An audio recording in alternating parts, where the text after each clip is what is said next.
With Neil Armstrong's first step on the moon, America's race with the Russians had come to an end. That's one small step for man, one giant leap for mankind. Riding on the coattails of the successful Apollo 11 and 12 moon missions, America planned to launch its third manned mission to the lunar surface by April 1970. Unforeseen problems occurred that created a life and death situation where the spacecraft and crew were all but lost.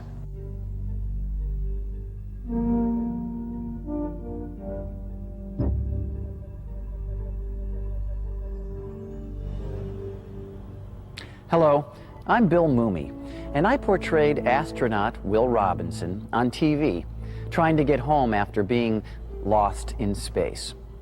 The success of NASA's space program was the combined result of hundreds of thousands of people working toward a single goal, that of reaching the lunar surface.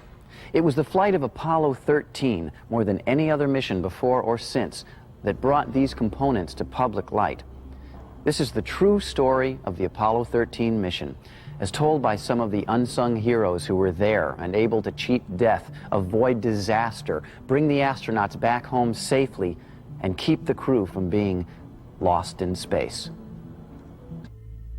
The astronauts for Apollo 13 were chosen a year before launch, commanded by the world's most experienced astronaut, James A. Lovell, Jr.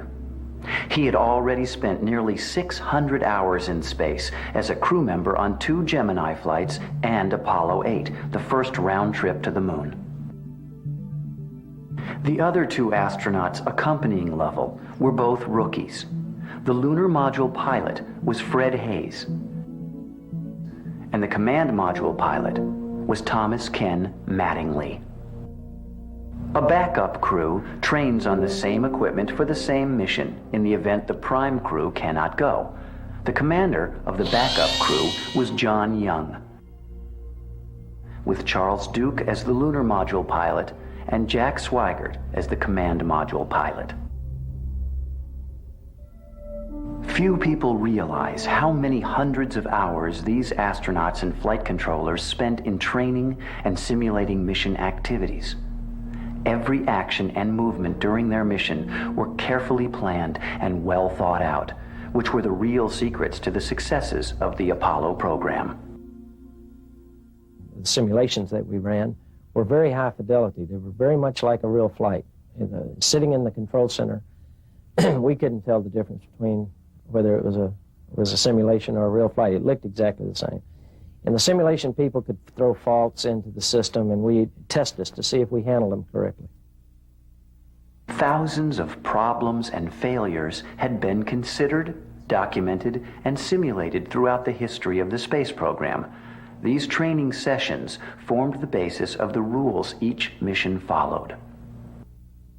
Mission rules were all written to give you time to deal with issues that you didn't realize were going to happen, and not very many times did anything happen that we didn't have a pre-planned operation for. Sometimes they were disparate or sometimes not directly associated with each other as they had happened in a simulation, but the flight controllers at that point in time in Apollo were very well trained, I believe, to handle most anything that could happen. We tried to cover at best what we thought were all the thousands of credible failures that could happen to both the spacecraft and the mission. There were always some people offline, including myself, but in some key people that worked for me, that would sit around at night and dream up worst-case contingencies and what-ifs, and draw out solutions on the back of a napkin, kind of an arrangement that weren't subjected to formal training. So there was always a lot of what if this really does happen. The crewmen tried to play it out as close as possible to what was really happening. That is, they played it like it was real. Even the far-out cases where it was almost too difficult to survive, they played them all the way through. That didn't mean we didn't crash on the moon sometimes. It was not our intention to practice for disaster. I mean, you don't need to do that. But we would give them situations, and in any of these situations, you might do the wrong thing the first time, and then you go back and think about what you would do and then change your response and get better at it. simulation people would hit us with a failure and we'd handle it. They'd hit us with another and hit us, and they would just finally, they'd load us up so heavy that they knew they could finally break us if they just kept working at it. And so we had some good-natured ribbing quite often between us, where we would say, look, get realistic. You know, you get all those failures aren't going to happen.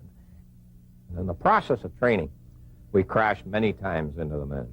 Other times we'd get very nervous about what was happening with the guidance system, and we'd abort unnecessarily to the point where we really started losing confidence in our own ability as controllers and our ability as a team.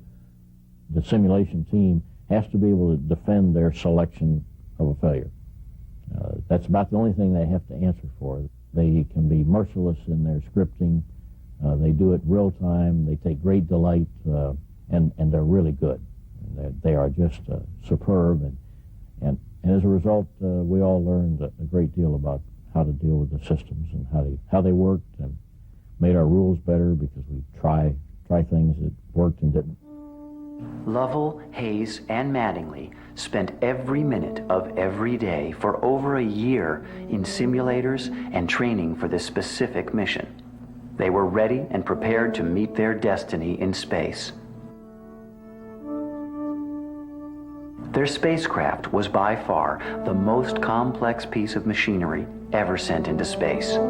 The Saturn V rocket booster had 3 stages and was over 40 stories high. Sitting on top of this rocket were the command, service, and lunar modules. The command module capsule, shown here in deep blue and named Odyssey, was where the crew were to stay for their journey. The service module, shown here in silver and red, was where the propulsion system and compressed air were located. The lunar module, that was to take Lovell and Hayes to the moon's surface, named Aquarius, would be held inside the top of the 3rd stage rocket booster until after launch. Each and every one of the 6 million parts making up this spacecraft had to be tested and retested, but the Apollo 13 spacecraft would be ready to fulfill its task on schedule. I'd have been on that flight, I'd have started worrying early on. I mean, like, it was Apollo 13. There had never been a 13 in either the Mercury Gemini programs. I mean, it was going to be the first spacecraft that was called 13. And I can tell you, in the Army, in the military, I mean, like, there's a superstition about numbers in 13. And Marilyn Lovell says that she was superstitious about it. You know, I mean, she didn't like the idea of it being called 13, but Jim Lovell, of course, had no problem with it. I mean, like, he wanted to go. You know, I mean, he could have cared less what you called it. Just a month before launch, the Apollo 13 Jinx appeared for the first time during a test of the spacecraft's 2 liquid oxygen tanks that supplied the water, electricity, and breathable oxygen for the spacecraft. The tanks were supposed to be filled and emptied as a routine check for leaks in the tanks or lines. We'd had a tanking test on the spacecraft on the ground, and when they went to detank, they were unable to get one of the oxygen tanks to dump its load, and they decided to use the heaters in the tank to boil the oxygen off. And we'd had some fairly lengthy discussions with the engineers about it. I was convinced that our engineering team had a good story.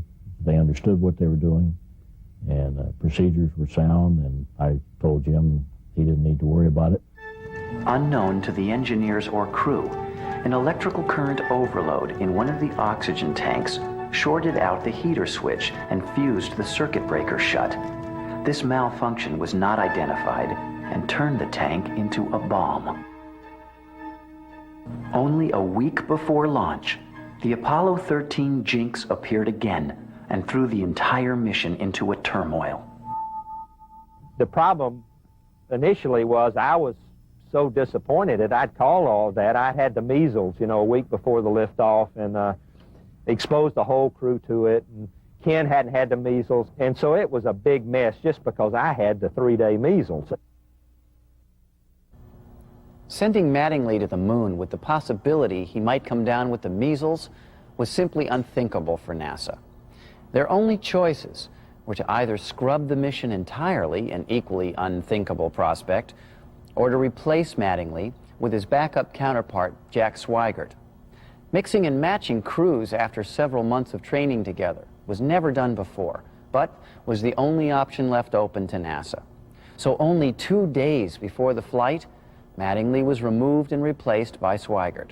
This was the only time in the history of the space program that one prime crew member was replaced with a backup after they had begun their training.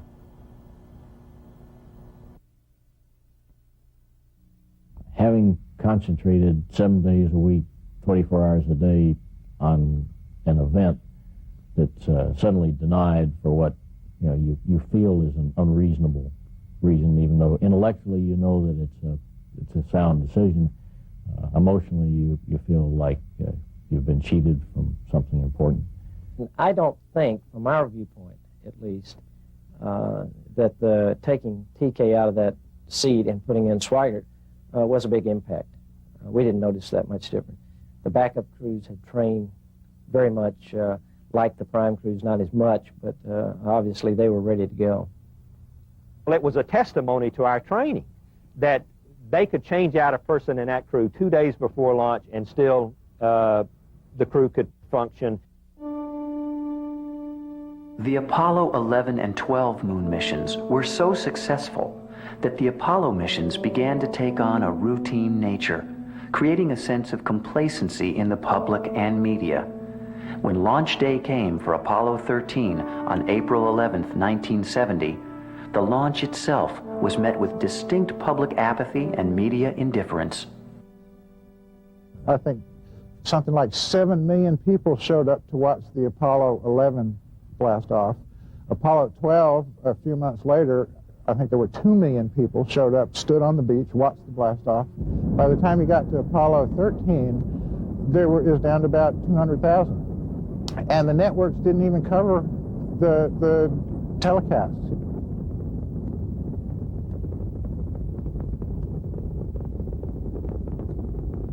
At exactly 13:13 military time in Houston, the Apollo 13 mission began with the Saturn V rocket lifting the spacecraft toward orbit. On the way up on the booster, we happened to lose the center engine on the second stage about 2 minutes early. It just shut down due to high vibrations. And for that moment, we thought that this was the crisis of this particular flight, because most space flights, with the exception perhaps of 8, usually had something go wrong with them. But we had enough fuel, we had enough power and enough engine power to get us into Earth orbit and then push us on to the moon. Once the spacecraft left Earth's orbit, the command and service modules separated from the third stage rocket booster and turned around to dock up with the lunar module. After docking was completed, Springs ejected the lunar command and service modules from the Saturn rocket, and the crew flew to the moon in this arrangement. In Apollo 13, as in all flights that I've ever had anything to do with, you always seem to have some malfunctions that take place. And in Apollo 13, there were several, but I don't think they were earth-shaking or unexpected from the standpoint of problems.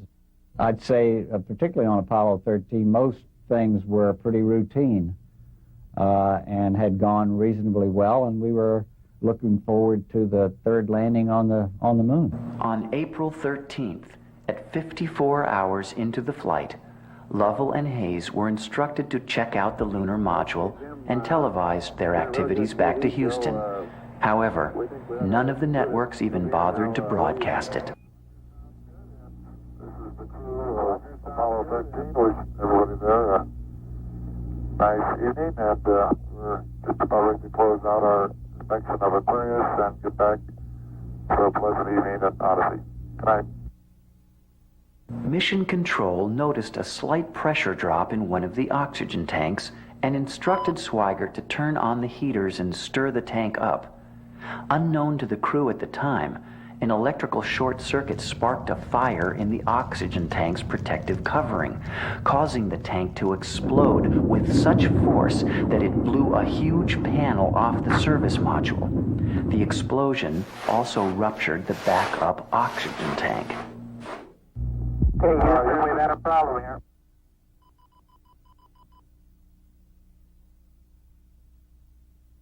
Say again, please. Houston, we've had a problem. And I heard a hiss bang. The spacecraft rocked back and forth. The jet started a fire to stabilize the spacecraft. I looked up at Fred, and Fred looked down at me, and I knew that Fred didn't know what caused this bang. Then I looked over at our third companion, Jack Swikert. He was over there in the left seat, and his eyes were as wide as saucers. Our life support console and its operator noticed that we were beginning to see the pressure decrease in the oxygen in the service module. And for a time period, we went through the normal steps to try to figure out what that situation might be. Was it some problem with instrumentation, even though the crew had definitely heard something occur? And more importantly, is it something where the procedures we had could isolate that problem?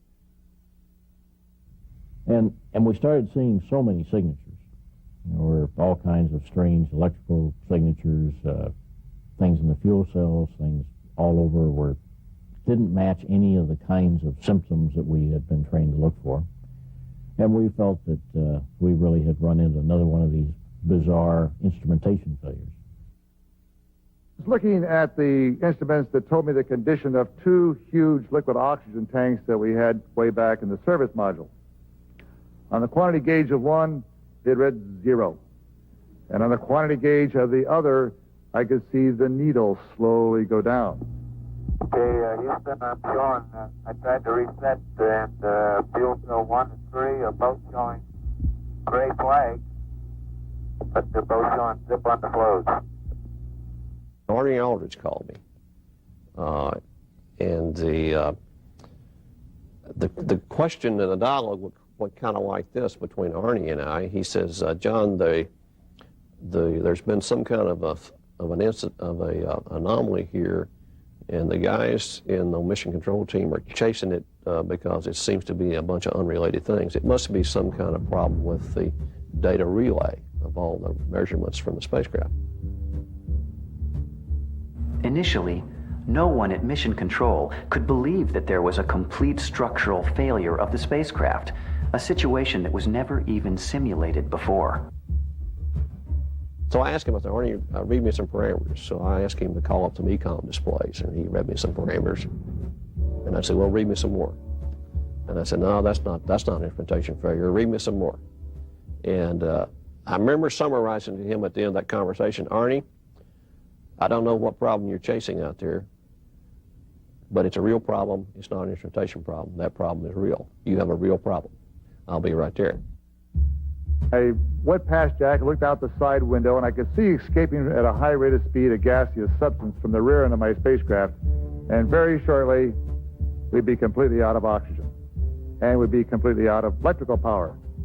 And when that occurred, because we gimbaled our maneuvering engine by means of electricity, we would lose our propulsion system. What started out as a routine milk run to the moon was now turning out to be the single greatest test of NASA's creative ability to solve complex problems on a real-time scale to bring the crew back alive. The mission was lost, and these astronauts were in a broken-down spacecraft almost 200,000 miles from Earth, going in the wrong direction, and had no idea how or if they were going to come home. On the night of April 13th, I had just come into the control center maybe a half hour ahead of time, and I was getting ready to go on shift. It was my team was going on to the shift to take over from Gene's team, Gene Kranz's team. We needed time to think. We needed time to establish a plan. We needed time to figure out what was going wrong, what had gone wrong, and then we needed time to figure out what we were going to do about it. So basically, the first activity we had was to buy time. I think most of the team operated with confidence that we were going to be able to pull it off if it was salvageable at all. But I would have to say that probably each one of us in our own heart of hearts, at some point during the events after the blow-up and before we got stabilized, probably had a little bit of a sinking feeling as to how this thing was going to turn out. Some people at Mission Control wanted the spacecraft to turn around and return to Earth immediately. But Kranz and Lunny argued that they couldn't depend on the spacecraft's propulsion system and needed to build a rescue plan in the simulators. I think there was a period in there when I think very few people had any idea how we would pull this off. But I think the kind of training that we'd had in the simulations and the kind of people we work with, that even though you don't know what the outcome is, you know, you probably don't have many opportunities to make mistakes. I was homesick with the measles when the tanks blew up, and I got a call from somebody at Mission Control, said, hey, we've got a real problem here. This thing, we're losing all our oxygen. Can you come in? So I got up, and John and we all went to Mission Control and ended up at Mission Control, all the backup crew. And for the first 10 or 12 hours, in my memory, as I recall it, it looked grim, and we weren't going to make it.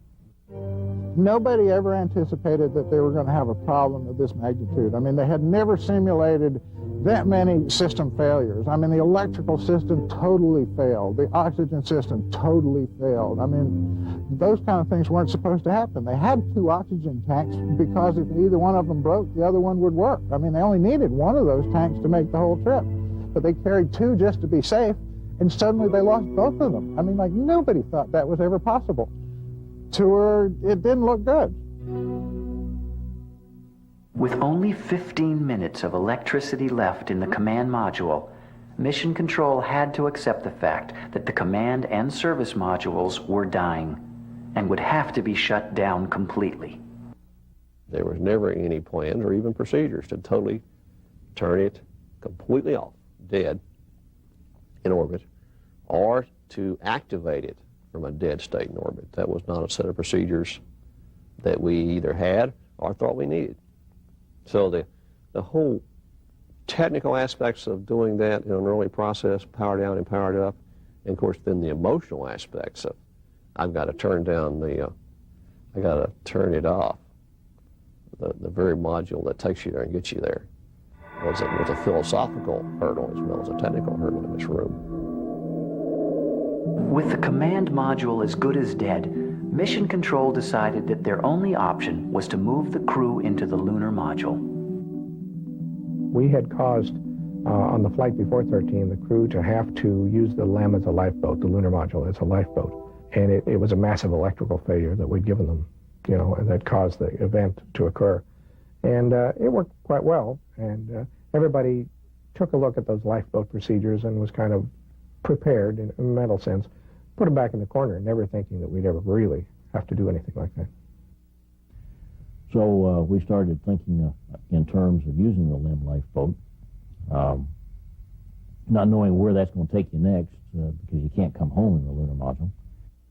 In the course of the evening, you know, I guess one way to think of ourselves is we were a little bit of a almost a MASH hospital in a sense, in that we had to stabilize the situation and shut the command module down as gracefully as we could, and get the crew moved over and powered up in the lunar module, and then do a lot of things with it that we had not planned for or trained for, and all that time not make any bad mistakes that would compromise how things might turn out at the end of the mission.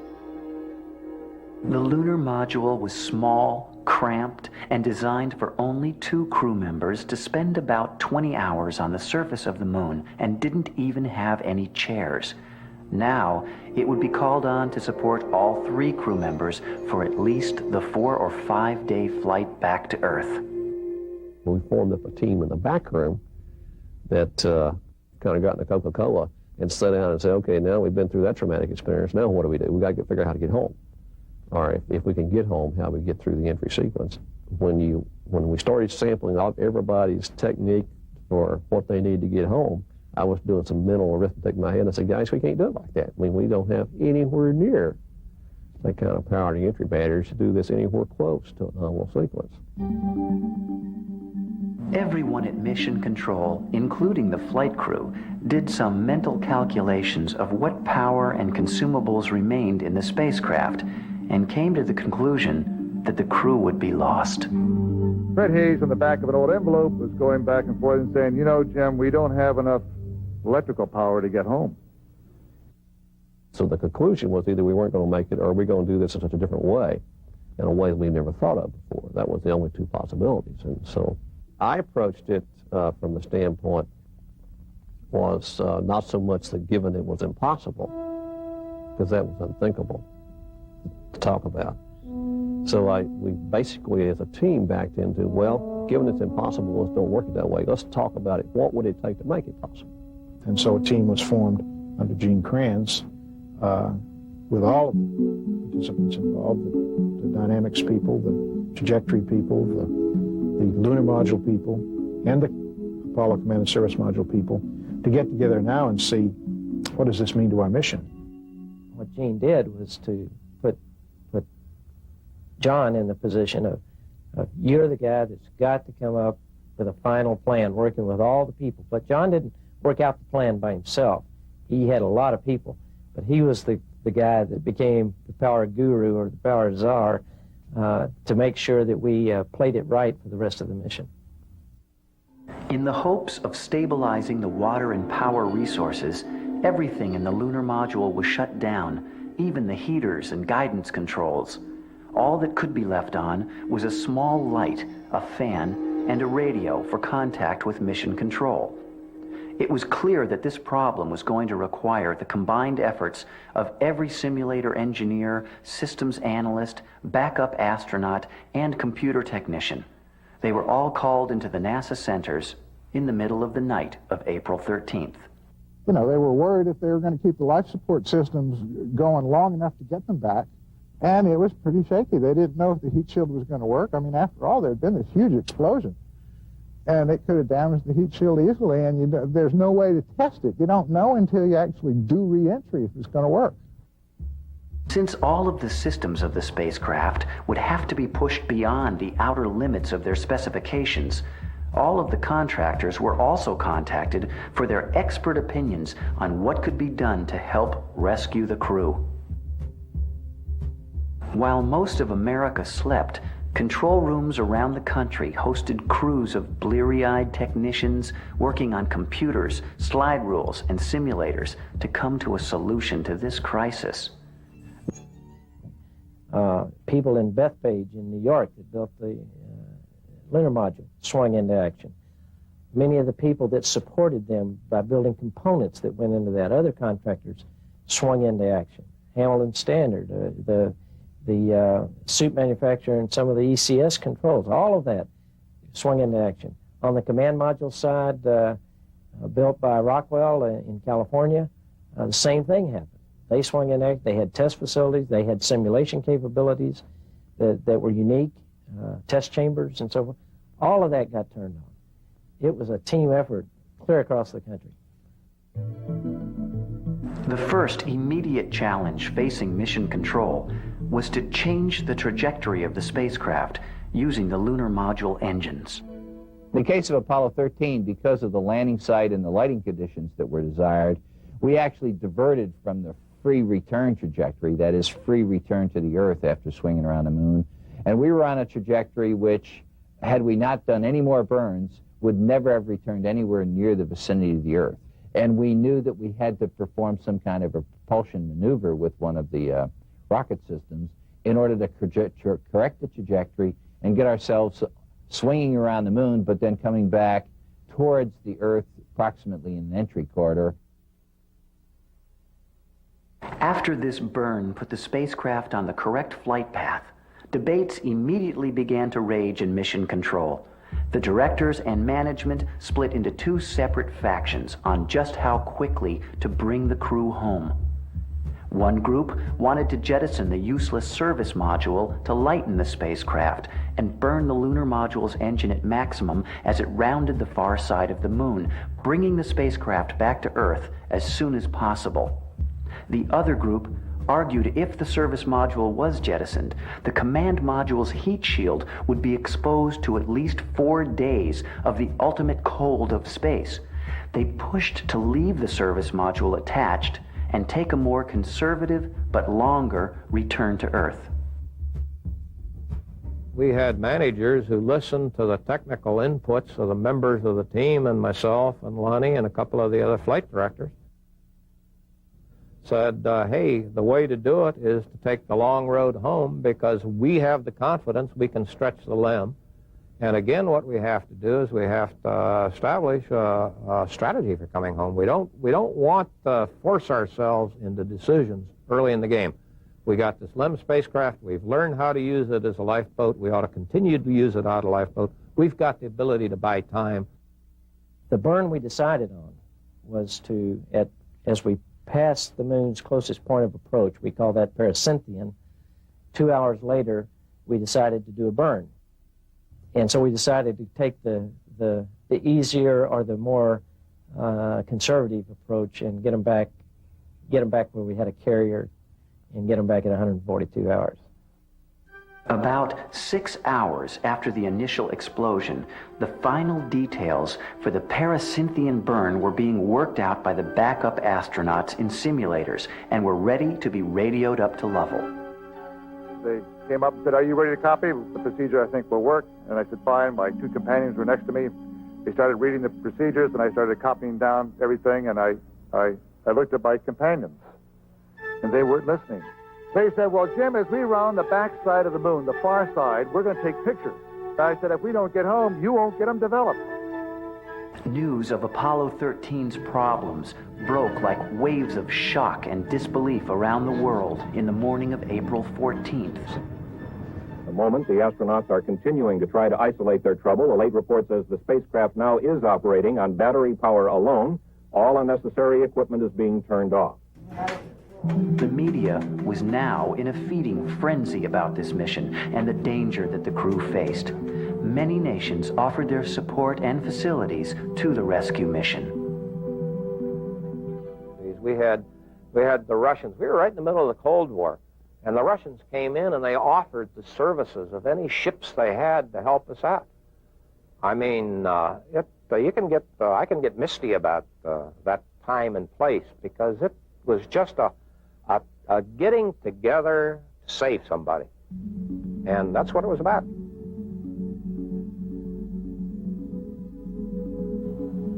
The crew now faced another crisis. Their exhaled breath was creating a buildup of carbon dioxide. A chemical in canisters normally filtered out the carbon dioxide, but the system in the lunar module was becoming dangerously overburdened. The command module had several large square canisters, but the lunar module had only 2 small round ones. When the command module was shut down, its circulation system also shut down. The 3 astronauts would be dead of carbon dioxide poisoning at least a day before they could return to Earth without something being done to filter out the carbon dioxide in the capsule. When they came up with, we're running out of, CO2 is building up, and what are we going to do? A couple of us were sitting there and said, well, that's easy. We did that on a sim for, I think, probably Apollo 8, where we found we could use the vacuum cleaner and blow air through the lithium hydroxide canister, and we wrapped it with plastic and gray tape, and says, yeah, and they'd call up somebody and say, hey, do you remember how we did that? Then someone would remember who was on console during that sim and go get them, and they'd go off and say, now you guys go figure out how to do this and write that down as a procedure. Joe Kerwin was one of the astronauts at the time, and Joe was working with the people in the chambers as to how we could best configure something like, configure a solution to that problem. Joe worked it all night, and then Joe was one of the guys who came in and radioed up the instructions to the crew on how to configure the system so that we would indeed continue to be able to use the scrubbers or the filters that didn't fit in the holes in the lunar module. And we worked solid for 35 hours. And the more we worked, the better it began to look.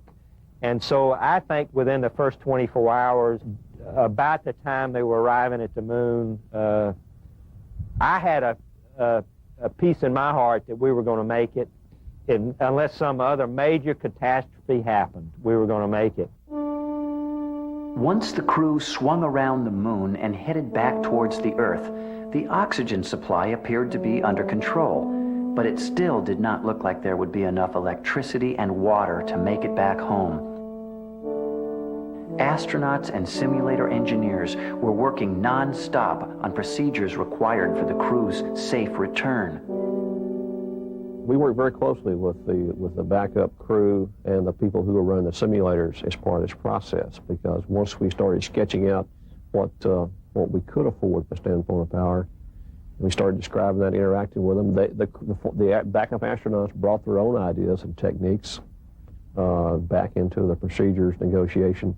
We only had so much lifetime in the batteries, so we started turning things off, powering down the lunar module even, to lengthen the time of the batteries would last, so that the crew could last until they got back home. And that became very difficult, because what we weren't sure of is just how cold it would get in the lunar module as we kept shutting things down. So again, it triggered another set of analyses. You know, people weren't just in the simulator playing these situations about what switches, what else can we turn off, how can we save a few watts here and there. But other people were back at the desks just analyzing reams of data about the real spacecraft. How much was this lamp worth? You know, how many watts did it burn? While the ground crews were working on the re-entry procedures, things got to be so cold in the lunar module that it was now a matter of survival just to be able to exist there for the trip back home. The place was like the inside of a refrigerator.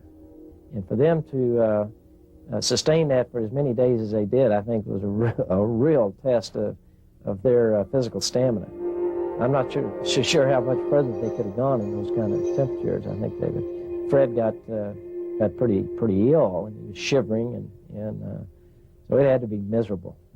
The crew, of course, we had them in a situation that was very uncomfortable. It was cold. It was damp. They were very short on water. It was a much higher priority to run the water boilers that cooled the spacecraft than it was for drinking water. And we tried to the best of our ability to make it as comfortable as we could for them.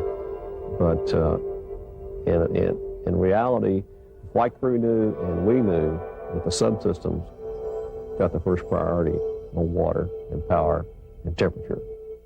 I had a number of debates with the engineers in the mission evaluation room about how cold certain subsystems would get, and if they would get so cold they would freeze and therefore cause a problem with the command module for entry. And so we struck a fine balance between projected temperature profiles for systems and power levels we could allow things to continue to run at. Back on Earth, the reaction to the plight of Apollo 13 was worldwide and enormous. The creative genius that NASA was famous for was under the microscope of public scrutiny. It seemed as though everyone on the planet was united in prayer for the safe return of these three brave astronauts. Lord, your astronauts will come back safe. In the darkness and cold of space, Lovell, Hayes, and Swigert still had some doubts as to whether or not they could really be rescued, and were preparing themselves for the worst-case scenario. When you're in a tight spot, and there's really nothing to do and everything is quiet, it's bad news. You start to think. And I think it was Swigert that said, you know, we might be exceeding escape velocity. If we miss the atmosphere coming back in, we'll, of course, escape from the Earth, and, you know, that means going into an orbit about the sun. I said, oh, fine. Jim Lovell admitted one time that he thought, well, because there was a real chance that they were going to miss the Earth, you know, that they were going to literally be marooned in space. And Lovell told himself that if that happened, he was going to just stay on the radio and broadcast as long as he could, you know, and just send word back. You know, I mean, that's a pilot's attitude. They were pilots, you know. I mean, Lovell was glad that at least he was going to be at the controls. You know, he'd be flying his ship, whatever happened. Even with all of the efforts to conserve electricity and return home faster, the spacecraft was still going to run out of critical resources just before it reached the point of re-entry, and the mission and crew would be lost. Some of our flight controllers picked a very ingenious way to flow power backwards from the lunar module to charge. We had a battery charger on board the command and service module. Of course, with the fuel cells gone and the oxygen tank gone, there was no way to power the battery charger. But they came up with an ingenious way to manipulate hundreds of circuit breakers. I wish I'd have kept that checklist, that to backflow power from the lunar module to the command module. That complicated maneuver put another 10 to 15% of electricity back into the command module batteries and gave the crew barely enough power needed to initiate the re-entry procedures. 16 hours before re-entry, the crew went back into the command module to prepare for their final procedures. The capsule was so cold that the windows and gauges were covered with frost. The water supply was already gone. The crew were exhausted and hoping that their spacecraft would hold together for just a few more hours. Because the command module was still connected to the service and lunar modules, the single most complex maneuver of this mission was first to separate from the service module, then separate from the lunar module and re-enter the atmosphere in such a way as to not run into either one of them on the way down. The folks planning for the entry portion of the mission had a variety of new things to consider, plus they were also very constrained by the limited amount of electrical power we had in the 3 entry batteries. So everything that they did had to be constrained to how much power that we would really have there and how far we could stretch those batteries and bring the thing off successfully. As we got closer to re-entry, John and I began to get concerned about powering up were we giving them enough time to power up the command module, and was the maneuvers that Jim Lovell had to do in the lunar module to get them in the right attitude, did we have that figured out right? We finally ended up with a complete set of procedures, which we then sent over to the simulator and gave it to a cold crew, because it wouldn't do any good for me to go run the procedure since I had essentially put it together. I would do it right anyhow without the language being correct. So we gave it to a cold crew that had not had anything to do with it, in hopes of catching any ambiguous phrasing or things that would be difficult. We got concerned about that, so we ran to the simulator, and sure enough, I mean, we were going to come within 10 degrees of that critical maneuver. So we talked flight control into abandoning that maneuver, and let's just stand with a safe attitude, and when we separate, then we will reorient and get things done, and that's what we did. The astronauts on the ground were invaluable during this period. They were very knowledgeable and knew exactly what was happening upstairs, but they also were enabled to do that because of the great simulation capability, which I think will forever be one of the unsung major reasons that we had the successes that we did. Even when things worked right, they were invaluable, but when things went wrong, they were really just absolutely necessary. The crew jettisoned the service module first, then tried to swing around to get a look at the damage caused by the oxygen tank explosion. And there's one whole side of that spacecraft missing. Is that right? Just before re-entry into the Earth's upper atmosphere, the lunar module was jettisoned. Okay, copy that. Farewell, Aquarius, and we thank you. I think we felt reasonably comfortable that once we got the command module separated from all this excess hardware now, that it was going to work okay, because we had checked those systems out, and we had brought the systems back online. We had all the systems working about an hour before we got ready to do that separation work, and I think we were reasonably satisfied it was going to work okay. Everyone realized, however, that there could have been damage to the heat shield, parachutes, or any of a dozen other potential problems resulting in the loss of the capsule and crew. All of those things were on our mind, but not very high level, in the sense that for the most part there were things we couldn't do anything about. They were of what we would call the hand-wringing type, and if we couldn't do anything about them and we couldn't figure out any way, if there weren't any defenses against their implications, we generally walked past it and said, well, if it is, so be it. If it's not, we'll be okay. When the heat shield of a spacecraft traveling 20,000 miles per hour first comes into contact with the upper atmosphere, it becomes red hot from the friction. The superheated air around the capsule creates a radio blackout for several minutes. Based on prior missions, the blackout time had been calculated down to the second. In the case of Apollo 13, I mean, they were supposed to be, you know, say it's 3 minutes and 10 seconds in blackout. And so after, you know, they're watching the clock and it gets down to 3 minutes and 10 seconds and they wait to hear from them. They don't hear anything. You know, I mean, oh God, the parachutes worked because, you know, they'd been frozen out there in outer space all this time. Maybe the parachutes didn't work. Maybe the heat shield didn't work. All these things that maybe didn't work. You know, and it's 3 minutes and 30 seconds, and 3 minutes and 40 seconds. And I think it went past 4 minutes. You could have heard a pin drop in that control center. I mean, it was just quiet as it could be. Only the Capcom every once in a while calling, Apollo 13, this is Houston. Apollo 13, this is Houston, do you read? Finally, about something like 4.5 minutes of total blackout. I think it was Jack. It may have been Jim, but it may have been Jack Swagger. Hello, Houston, this is 13, how you read? Okay, and we read you, Jack. almost casually. We had a report that a Relive 4 aircraft has acquisition signal. The re-entry was clearly the most widely watched worldwide event in the history of television, and everyone certainly expressed a simultaneous sigh of relief, then cheer, as they saw the parachutes come out and drop the capsule into the ocean. We opened the doors of this room, and these hundreds of people would come into the room, all of whom had one little piece of this mission, but without whom we couldn't have done this mission. There was just a feeling of togetherness, bonds, unity, accomplishment. It was just the most marvelous feelings in my entire life existed in this room.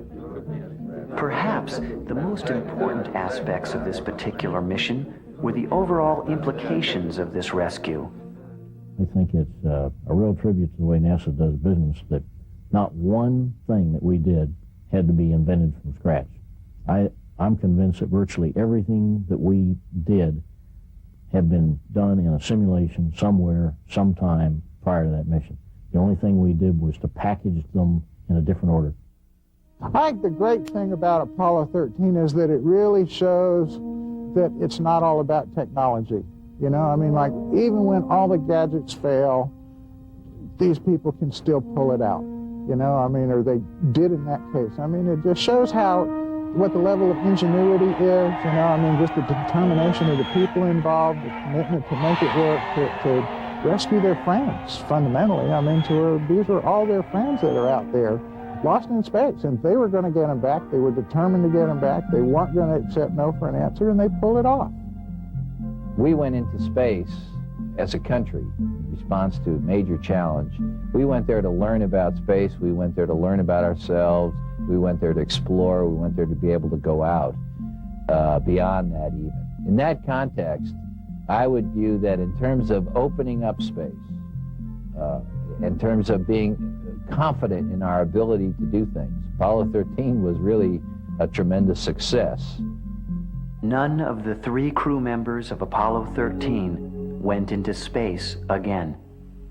Jim Lovell had already promised his wife that this was to have been his last mission. Jack Swigert went into politics and was elected as a congressman, but died of cancer before taking office.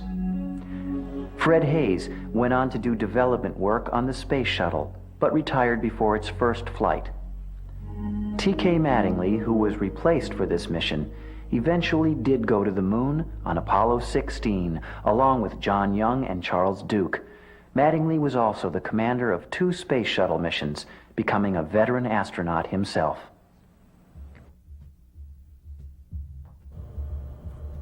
Perhaps the Apollo 13 mission showed the world beyond any shadow of a doubt just how much could be accomplished when the success of a mission was the only thing that mattered, where thousands of people contributed anonymously towards achieving that single goal and taking pride in the team effort without any self-serving attention given to any one individual.